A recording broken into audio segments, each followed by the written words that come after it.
Okay. Different day. Same problems. Same shit, different day. Always fucking breaking stuff. We can't have like a good weekend. So it's just Monday. What is today? July 9th. So yeah. Now we're gonna address the steering box issue. We were hoping we would get lucky. Because well, it's like a double-edged sword. We found out there's a solution that we can get away from, because right now he's got power steering, and that's why we fried it, because the power steering pump, we didn't have one on there. So now at least we don't have to spend a fortune on trying to get a new one, which is like 270 bucks, and then get I think he was saying like a pump out of like a Mini Cooper, or what was the other car? MR2? Or an MR2.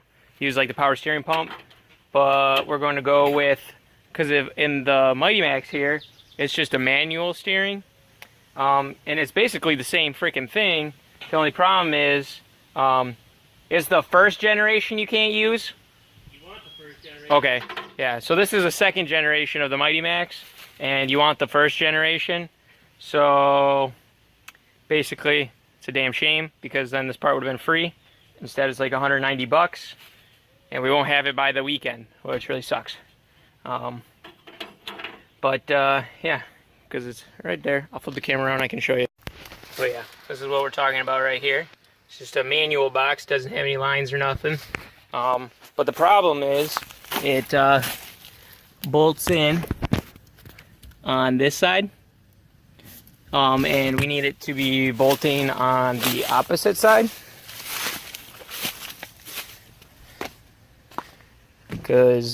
So on the Mighty Max, it bolts on the right side of the frame. On the Conquest, it bolts on the left side of the frame. So basically that won't work. So we'll get the Gen 1, and then hopefully we'll be good to go.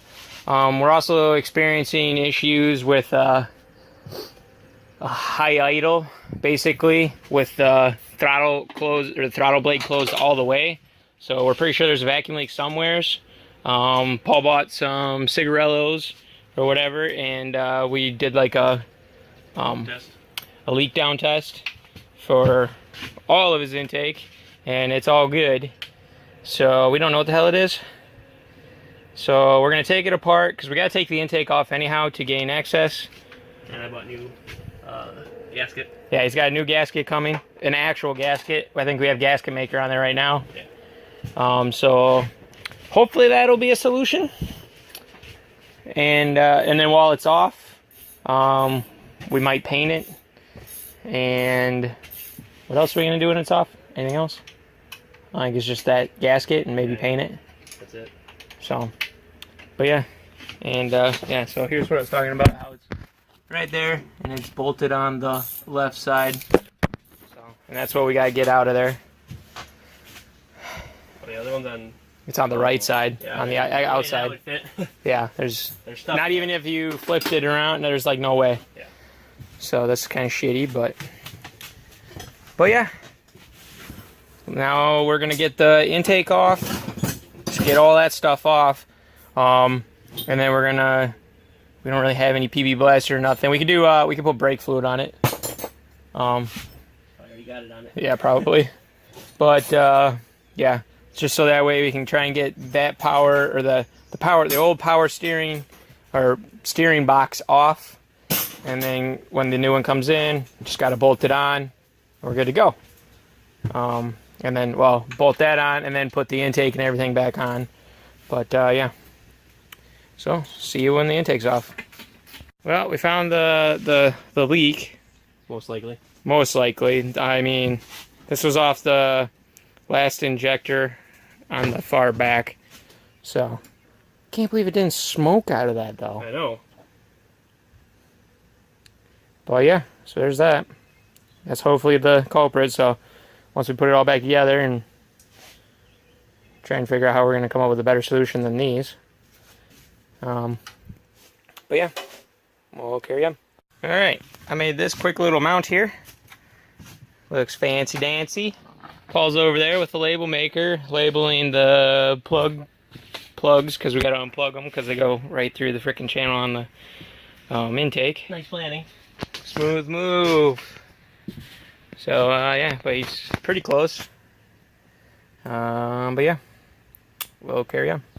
Okay, so I got this intake pipeline there. It's actually like pretty much a true cold air because it goes right down in there and you get some air from right here. Win-win. And then we took out 3 bolts. 30 is the one? It's the boy.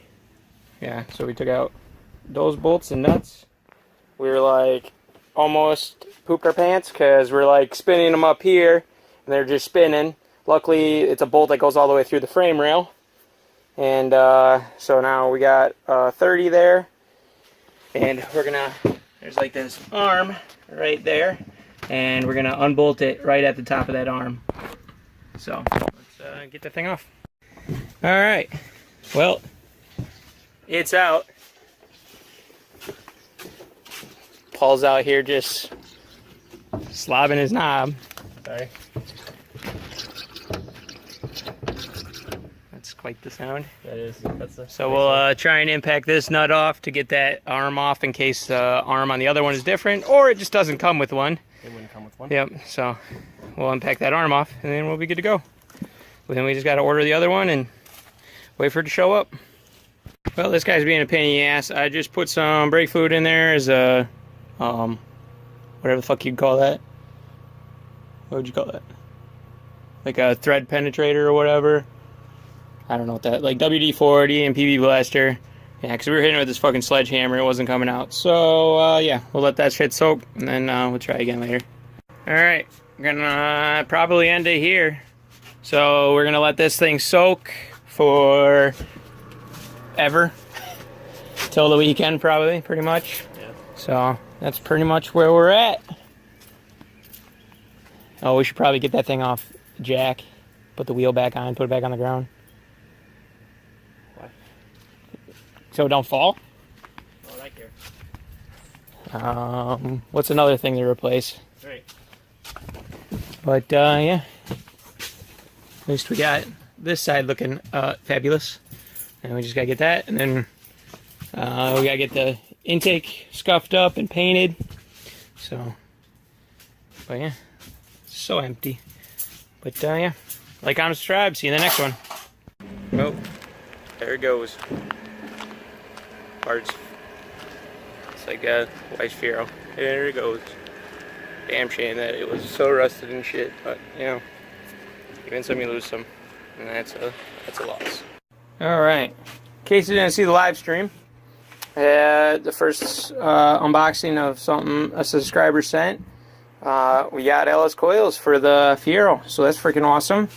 One major thing done for the Fiero to get micro squirt. So yeah, be sure to check out Dirt Floor Fab for sending these in. Drop a subscribe there for him and like and comment some of his videos, man. He's got some good videos, so. Obviously he has LSs because he has plenty of parts. So, alright. See you in the next wherever the hell I include this clip. Alright, so the box is in.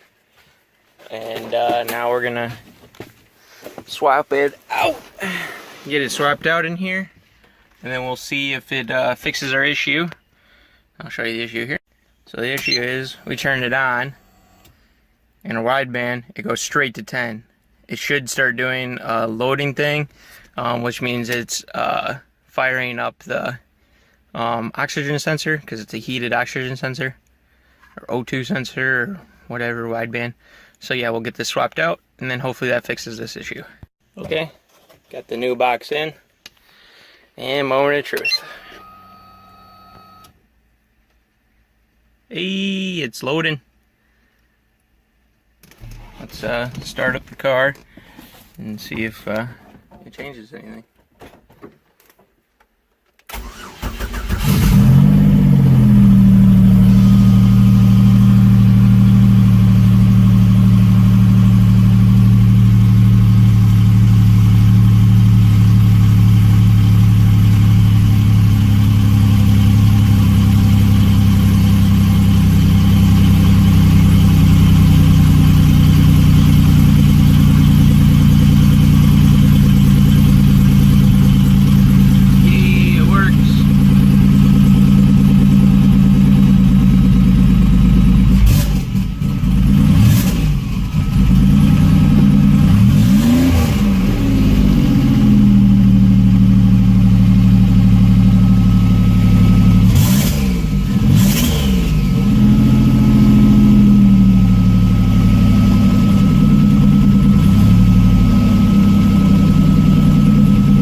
works.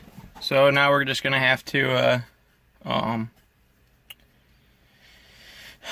probably have to do a calibration because it seems like it's off a bit. So, but yeah, at least now it's fucking working, so that's sweet. Alright, I'm not sure what the hell, where we're at in the video, so I'm pretty sure like the last couple clips will be pieced together. I'm pretty sure the last thing we would have had was we took out the steering rack, and it was soaking, it's still soaking, and it's Saturday, July 14th. We haven't tried digging with it yet. Paul's not over, I don't know if he'll be over. I'm going to be going to the hill to do, I set up a meet and a cruise. But yeah, I'm gonna just end it here and then we'll start all over again. See you in the next video.